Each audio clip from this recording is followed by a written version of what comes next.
Thursday night, mostly cloudy. Lows in the upper 50s. What's up?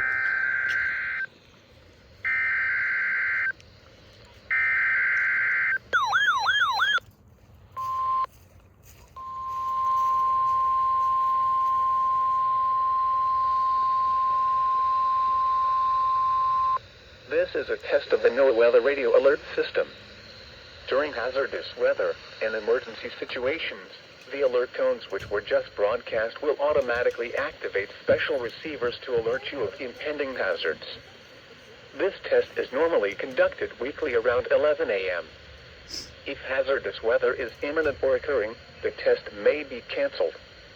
To provide the most consistent warning service possible, the alert tones will only be activated for the following counties in the KXI42 listening area: in Missouri, Perry, and St. Genevieve.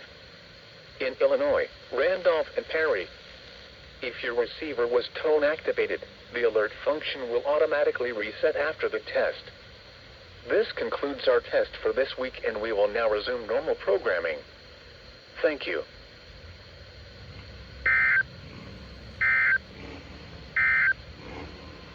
West of today, patchy fog late this morning.